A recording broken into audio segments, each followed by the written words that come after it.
update on the last video with the 79 Turbo RS. We did get it sorted. The issue was faulty fuel pressure gauge.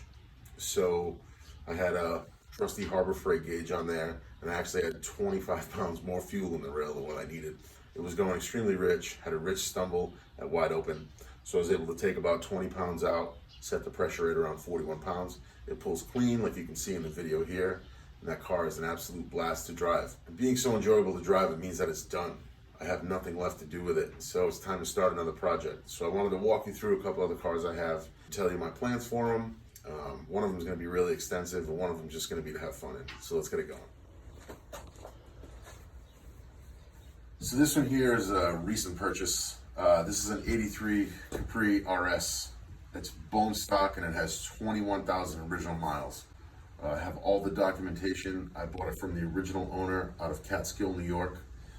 My wife was nice enough to let me make this purchase because, you know, as car guys and project guys, as we are in the middle of one project, we start another one. Like I said, this car is totally original. Nothing has changed. I was the first person to take the rear drums off the car. And the only thing I did, it came through with a 4-barrel and an S-Rod 4-speed. I had a T5 that needed a shift fork, so I was able to rebuild that, and I actually converted this over to 5-speed because having that extra gear on the highway and any kind of driving, it's well worth it. But other than that, it retains its stock components. I did take the TRX wheels off, and I put a set of just clean 10 holes with good tires on them. And my only plans for this car are, if something were to happen to the exhaust, where it rot off, I would probably put a true dual exhaust because it has the 2-into-1 single, and it's kind of really quiet. It doesn't sound like a 5.0, but it does have a 5-speed transmission in it, and there's a 302 4-barrel, and it's still a lot of fun to drive. So we'll check out the interior. So looking inside this 83, super rare option with the white face 6 grand tack. It's kind of early, but we have a dead clean black interior. Look at that dash pad. You have your RS emblem right over there on the bezel. And like I said, I did convert this to a 5-speed transmission. The seats are what really does it for me. Not only is the interior super clean and the seats are in great shape, but as you pan up, this car was ordered with factory netted headrests. So it just adds to the whole thing. This car is solid, and with 21,000 original miles on it, you can't get much better than that. I did reuse the S-Rod shift boot, and everything else is stock in here. I haven't done anything else to it. It's just a super clean example of an 83 Capri. Oh, and its T-tops. So you'll notice the black and dark gray decal. That is something I put on. When I got this car, inside the build sheet and inside the paperwork were the factory decals that apparently Ford would sell them as a unit with the turbo emblem still on them, and you would just clip that off. So I acquired a set of decals, and you know, there's some speculation that these had the eyebrow stripes on the side. I don't know. This is how I got the car. It is obviously not 100% perfect. There's a couple of nicks and scratches and dings and dents. Not really an issue. Love seeing the T-top bag right here, and just the interior being so clean. It was just a car I couldn't pass up, so I had to grab it. So super grateful to have this car. So I'm gonna warn you that this one is in a sad state. This is my 84 RS, which is also a T-top car. This is my very first Mercury Capri, and it has had every combination imaginable. Everything from a fuel-injected motor to a mod motor to nitrous, supercharged. This car has had the literal shit beat out of it. I want to give this car the life that I couldn't before, and it's my first car. It's got a lot of sentimental value. I've had a lot of heavy moments with this car, and sometimes it was just me in this car. That's all that mattered, with all my stuff shoved in the back seat. But this is an 84 RS, factory non-AC car with T-tops. It was originally a 5-speed car, red interior. Of course, when you're young, you rip all the red interior right out and you're gonna spray paint everything black, and then it looks awful. I wish I didn't think that. I wish I thought a different way now, but my plans for this car are as follows. I'll give you a more in-depth look into it as time goes on, but I have everything for a complete Coyote swap. Gen 1 Coyote motor with a T56, aluminum drive shaft, disc brake rear end, 373s. I have all the suspension from UPR. I literally have everything. I just need time.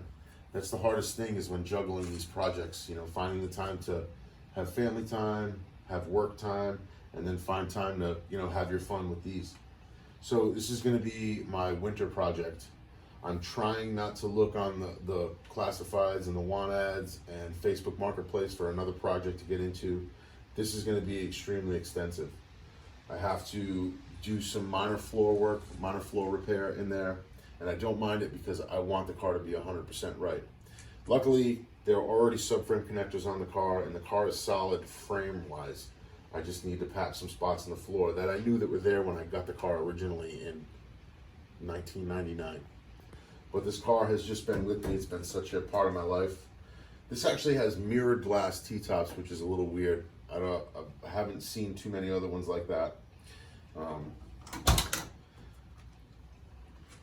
If you move in here, you can kind of see it's got mold in some places that I need to fix.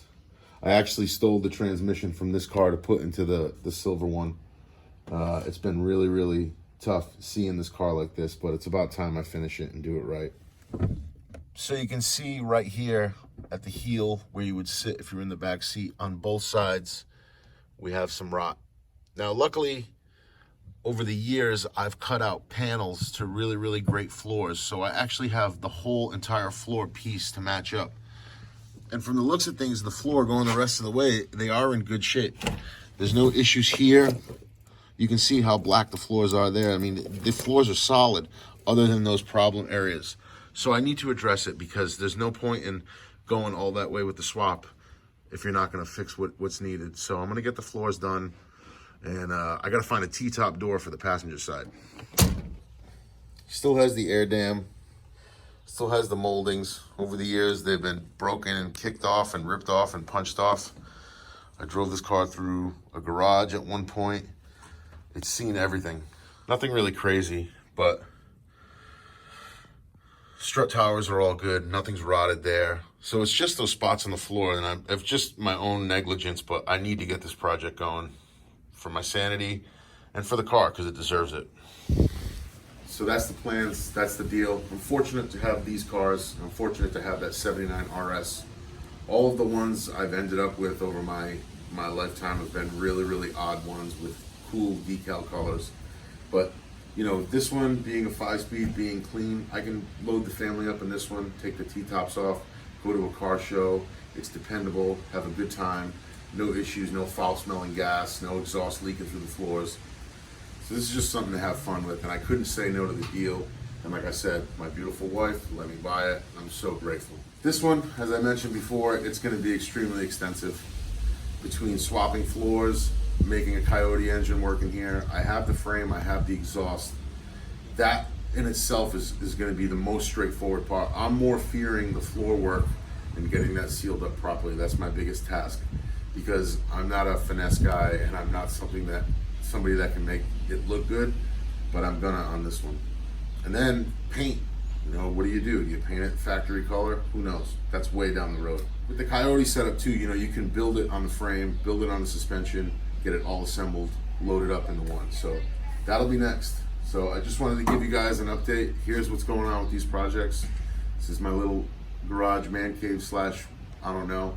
I just have a lot of fun with these cars. I love Mercury Capris. I've had so many in my lifetime, and you know, who knows, maybe we can find another one down the road. But here's what's coming soon. Thanks you guys for following the page. Like, share, subscribe. We'll talk soon. Peace.